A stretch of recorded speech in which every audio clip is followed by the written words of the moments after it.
On the last episode of Because Science, we were talking about how amazing spider senses are. Senses that they have that are unlike anything that we have. But did you know that some spiders also have senses amazing that are very close to what we have? Let's talk about eyesight. Some spiders, like jumping spiders, the cutest of spider, objectively, have eyes that are incredibly sensitive. And that is because they are structured, evolved to be structured like Galilean telescopes. That's right, they have telescope eyes. Now, this is the general structure. It's not like an eyeball, it's an eye tube. And inside this eye tube are two lenses. We don't know what the structure of the one at the back here is like really, because you can't dissect it because it's more like goo. Anyway, there's one lens in the front that bends light and one lens at the back that bends light, and then it goes into a multi-layered sensing structure in the back. Now, scientists have determined that these telescope tube eyes are so good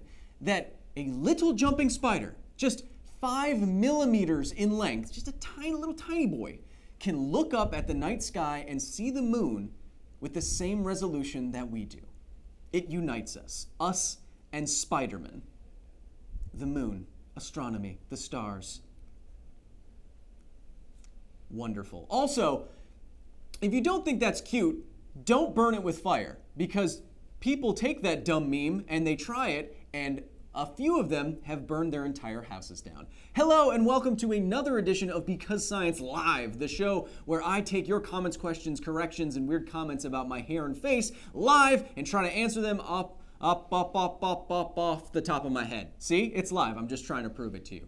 Now, last episode was about Spider-Man, so I'm spider focused, but you can ask me any old nerdy question your heart desires as long as it is a question. You'd be surprised how often you have to say that. I have occasional voice of the void. Nate here. Nate? Yep. Okay. What we got? From Russ W. Sup, Kyle? Oh, hello. Why does 100-degree water feel hotter than 100-degree air? 100-degree water feels hotter than 100-degree air. Water can feel so hot, like when you're in a hot tube. I was thinking about eye tubes. In a hot tub or something like that, that it can confuse your temperature sensors in your skin, and it feels cold. It's overloading them with hotness, and that's why super hot water can feel cold. Anyway, water conducts heat a lot better than air does. All the molecules in water are closer together. They're more easily able to hit your particles and transfer their energy to themselves. So think about it this way. What would you get colder in? Standing in normal air or standing in water, like neck-deep water? You probably know from experience that standing in neck-deep water, you will get much colder, much faster. And that's because the heat conducts itself away from you in contact with the water faster because all the molecules are closer together and all that stuff. It would be even closer together if it was a solid. Anyway, that is to say, all that is to say that water will transfer its heat much faster to you than air will for the same reason.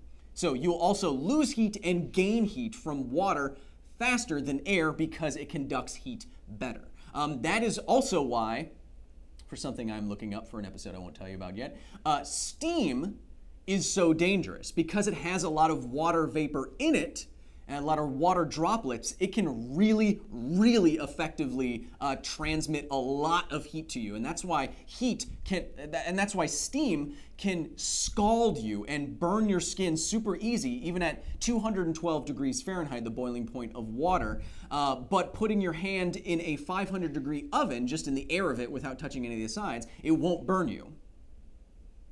Weird, right? It's all about that conduction, and water is very good at that.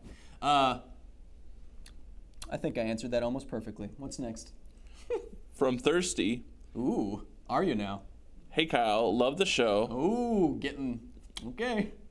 Careful now. Quick question. Okay. Could the Borg adapt to a lightsaber? Could the Borg adapt to a lightsaber?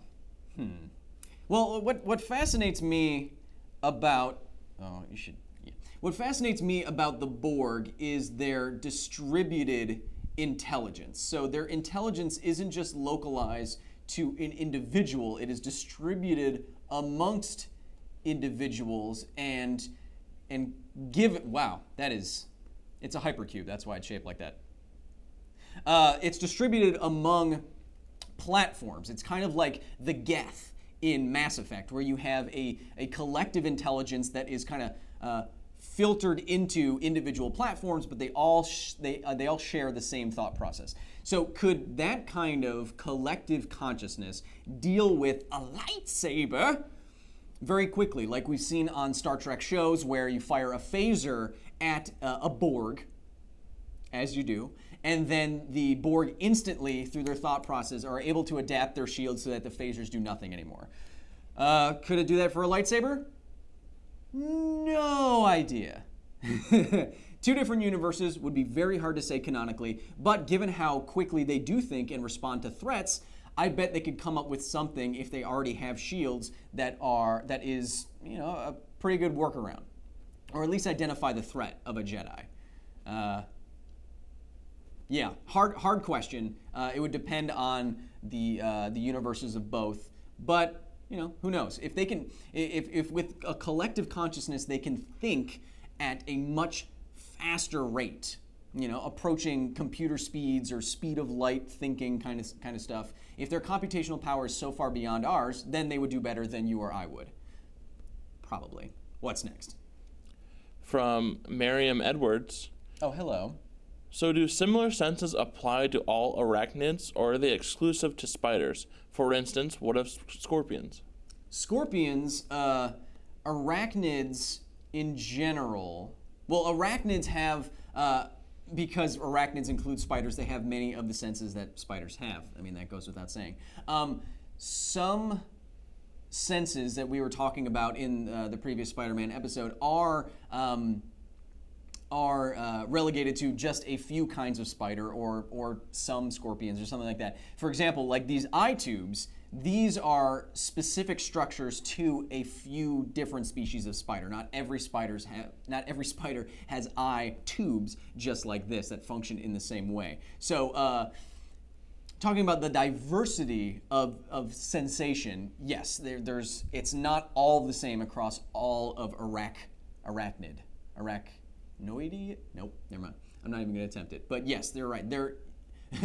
Arachnoid senses get even cooler than what we were talking about with just spiders. And maybe we'll go into that later. But I can't think up of any more off the top of my head because I am not an entomologist. But I'll look into it. What's next? From Wyatt Rose.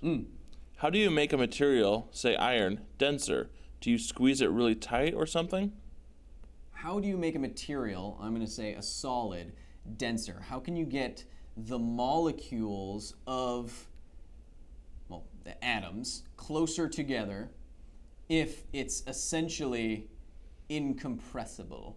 Well, normally to get something denser than it is naturally occurring as on Earth, you need extreme pressure, extreme energies to overcome the forces that normally keep those atoms and molecules further apart. And this is yeah, there's at the edge of material science, there are a number of elements and materials that we are finding that you can compress down further and further than we ever thought possible, although it is a bit out of my element, and I don't feel comfortable talking about it because I don't know of any offhand or how the process exactly works. I do know that we are learning more and more about it, though. Look, I know this is a show about answering questions, but sometimes when you don't know, you gotta admit it. That's how you learn. I don't know. What's next? From 2015. What's the best way to year? Sorry, go ahead. What's the best way to demonstrate imaginary numbers in real life? Dude, oh man, it has been a long time since, when is that, in Calc 3, Calc 4? Oh man, yeah, I do have an engineering background. I took that math for imaginary numbers, but for a quick explainer and a great explainer on how imaginary numbers work, I don't have it for you. You know who you could check out? You know who probably has one? 3 Blue, 1 Brown on YouTube. Has fantastic math videos, stuff that blows my mind regularly. Go check stuff there out. I don't got it. Man, a lot of tough questions today. That's fine.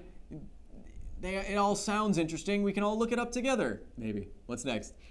From the Centaur Spirit. Okay, it's another hard one. Could Spider-Man react in time to dodge a punch coming from the Flash at light speed, given the new Spidey info?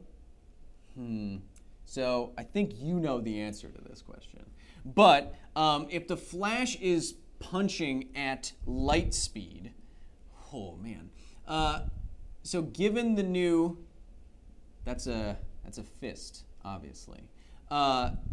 If the Flash is punching at c, the speed of light, even if Peter Parker had spider-like senses, there is absolutely no way he could react to that information, because information, let's say visual information, depends on what? Light. So if you're punching at the speed of light, you're punching at the speed, the highest possible speed of information getting to Spider-Man.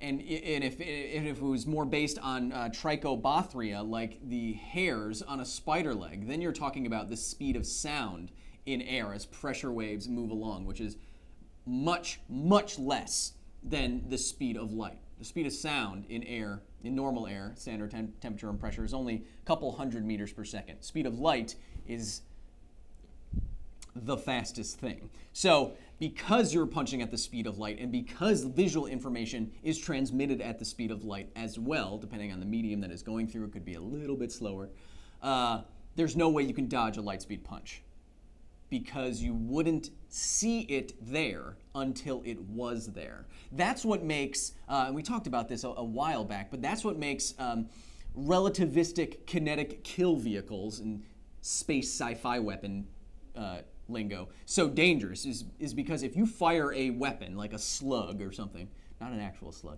if you fire a hunk of metal at a target near the speed of light, by the time the information looking at that projectile, oh, incoming, by the time that information reaches the target, it will be just a few, because the slug is also traveling at the speed of light, it will be basically already there.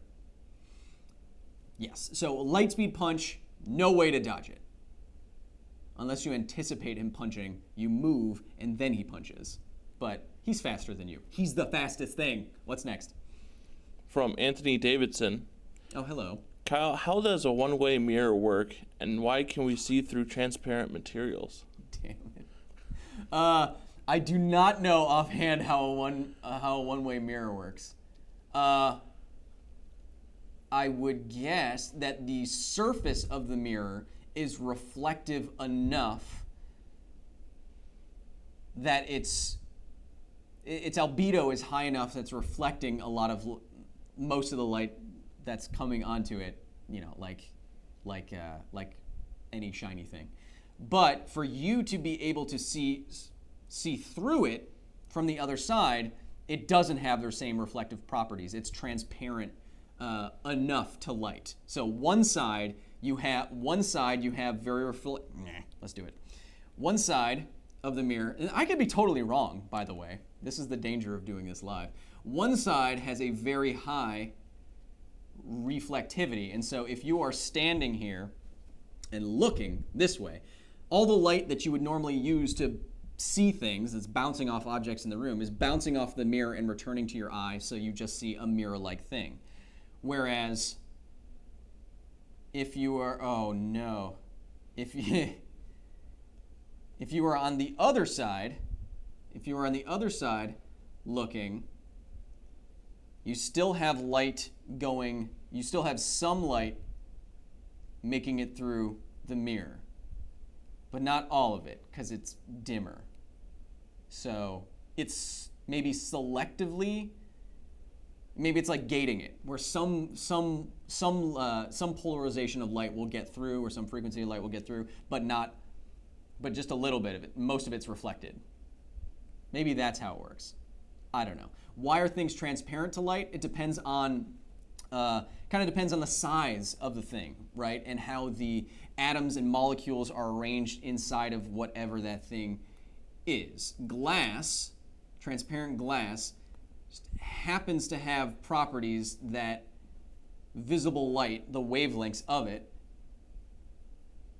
can pass through without being absorbed or reflected, at least too much.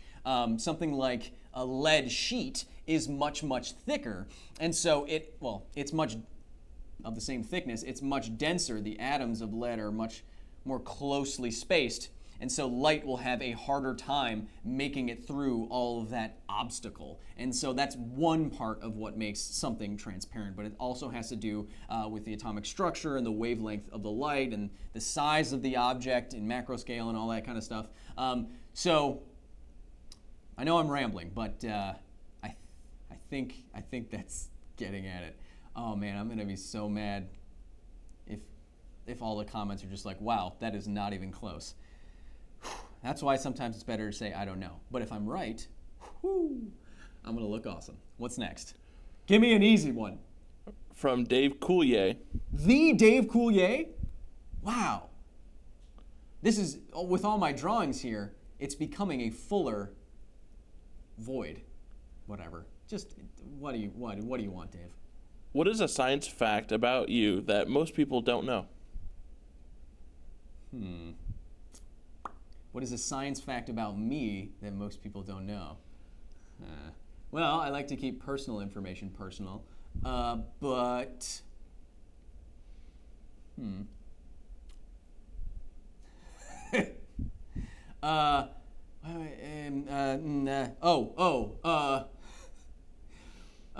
of my legs is about 1.5 inches shorter than the other one, so it kind of messes with my lower back a lot. Well, it's not like visibly noticeable, but it kind of not perfectly stable. And that's a fact. Measurable. What's next? Oh no. Now everyone knows that. It's fine. Hey Kyle, why are you standing like that? No reason. You don't need to know why. It's fine. From Demigod 101. Hey Kyle, big fan. It's my birthday. Oh, hello. Happy birthday, Demigod! What do you rule over? And what can I sacrifice to please you? Oh, right. We're not having a conversation. Is that it? Just a birthday? No, they have a question as well. Good. Better be a good one. That's your present to me. How much is the proportional strength of a spider? Proportional strength of a spider. So this is a complicated thing. What you'll usually hear about insects being very strong, you'll hear about something like an ant being very strong, right? You'll hear about an ant being able to lift, that's correct, many times its own weight. And that is because when you scale an ant many times its own weight than it should be able to. So when you scale an ant down, the cross-sectional area of its muscles, or what it uses, it's not like muscles, because it has because insects have like hydraulic blood pump arms. It's hemolith. You can look it up. Anyway, insects, when you scale them down, the cross-sectional area of their limbs, which they use to grab stuff, decreases more slowly than their volume does, because volume goes according to cubed and cross-sectional area goes according to squared. So you can get a small ant whose cross-sectional area of limb has not decreased by the similar factor. All that is to say that you can get an ant, because its volume is very small, that doesn't weigh very much, but it still has a decent cross-sectional area of its limbs for its size, such that it can lift more than it weighs. That doesn't scale, it doesn't scale quite the same way if you go the other direction. You have to do a small creature, and I don't know if that also happens for spiders. I don't know. Does it happen for spiders? I would imagine so, since the structures are reminiscent of each other. But ants have that kind of capability. Don't know about spiders, but ants have that kind of capability because as you scale them down, their weight, based on their volume and their density and the acceleration due to gravity, will go down faster than their capacity to lift stuff will because it's based on the cross-sectional area. I said easy. What's next? From Grix Glanel, Say that 10 times fast. would weather be vastly different if the Earth rotates the opposite direction, i.e. sun rises in the west and sets in the east? Huh. Now I could be totally wrong about this. Learn your lesson. I would imagine that yes, weather patterns would change because the heat from the sun and how it fuels other processes on Earth. The heat from the sun will help determine, along with the rotation of the Earth, which direction the wind goes. And if the wind started going the opposite direction all the time, wind only blows in general one direction, like the band. And so if all of that reversed, I would imagine that it would wreak havoc on biological systems and interactions that have evolved to encounter one kind of environmental system or the other. I think it would have a large effect, yes. But again, that's a world-changing question that I could be a little bit off on. But yeah, it would. Yes, of course, it would change things. I think. What's next? Oh man, I'm coming off as a real dummy on this one. I'm trying. Is this how a one-way mirror works? Whatever. Look it up later and be sad. What's next? From Ryan Stover. Yeah. Yo, Kyle. Yo, dude. If we had as many legs as spiders, how fast could we move? I don't know. Why would I know that? If you had 8 legs, would you be faster? I don't know, man. If you have more, God, these questions. I mean, if you had more limbs, you have more limbs that are able to more often hit the ground with some force, which would propel you forward. But also, the fastest creatures on Earth do not have more than 4 legs. Well, I mean, the fastest creatures our size do not have more than 4 legs. You think that if evolution was selecting for speed, maybe it would go for 6. But on the smaller levels, there's an insect called the tiger beetle, which is so fast that it blinds itself. It's blindingly fast. I think if you scaled it up to human size, it would run a couple 100 miles an hour. Absolutely ridiculous. So the tiger beetle moves very, very fast, and it has 6 legs. Spiders move very quickly, but then again, cheetahs also do, and they have 4 legs. I don't know what the relationship is between leg number and raw, unnatural speed. No idea. Wow, a lot of good questions that I have nothing to say about. What's next? From Darius Williams. Look, depending on this next question, I might just stop. What is it? How did the space shuttle land in the water without sinking? What? Did the space shuttle never landed in the water, did it?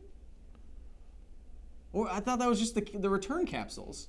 Space shuttles always land on a runway. Has a space shuttle landed in the... Whatever. Your question is generalizable. So, why would something as large and in charge as a space shuttle or other vessel float in the water instead of sink?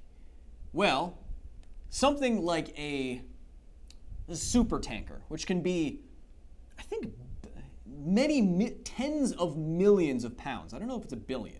Might be getting close. But tens of millions of pounds can exist in the water and not sink because of the buoyant force.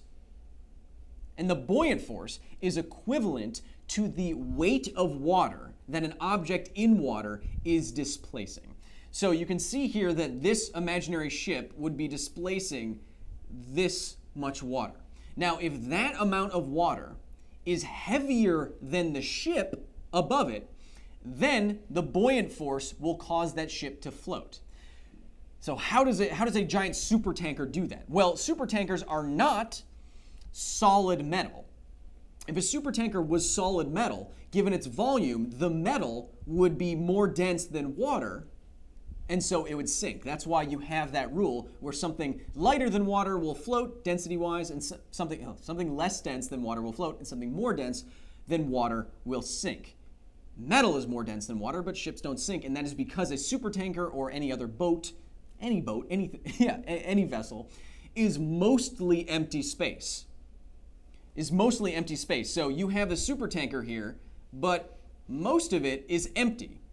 Most of the metal goes into the hull and the structure of the ship itself. There's a lot of empty space, and so taken on the whole, like cross-sectionally, all of this area, if you average the density between the metal and the air, you would get something less dense than water, and so the whole dang thing floats even though it's tens of millions of pounds. And if a space shuttle ever did land in water and floated, which I don't know if that ever happened or not, then it would be the same case, where it's displacing more weight of water than it weighs because of its volume.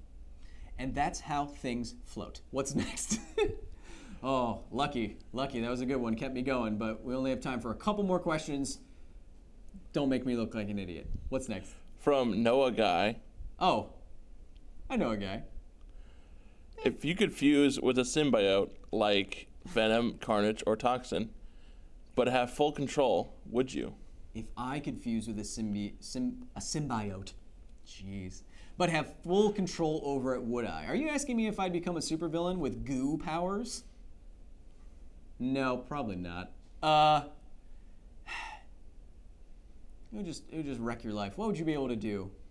The government would scoop you up and analyze your goo, and you don't want that. Speaking of which, though, I'm probably going to do an episode about Venom coming up, so let me know, tweet at me, or leave me a comment, or whatever. What would you want to know about Venom, or symbiotes in general? I'm thinking about it. What's next? I think we have time for one more? One more. Got it. From LCPOLO. Hey, Kyle. Hello. My dog wants to know why she can hear things that I cannot. We both love the show. She didn't tell you that. Did she?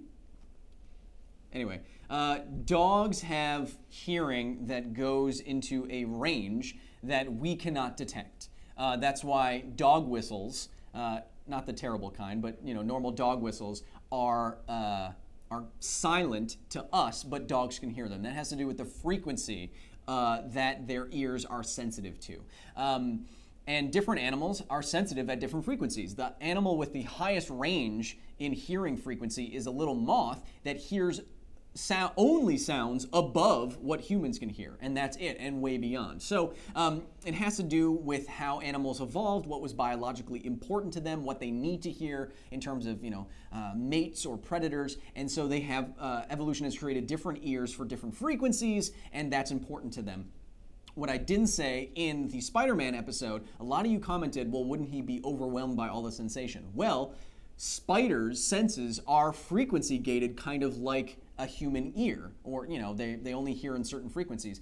Spiders will only respond to sensations of certain frequencies, like the rhythmic flapping of a fly's wings near it. It won't feel every little thing, even though it has the raw power, the raw sensitivity to do so. It doesn't actually hear all of that. So you can tell your dog that she hears in a different frequency range than we do, because she's evolved to be a real good girl. And that's all the time we have for this episode of Because Science Live.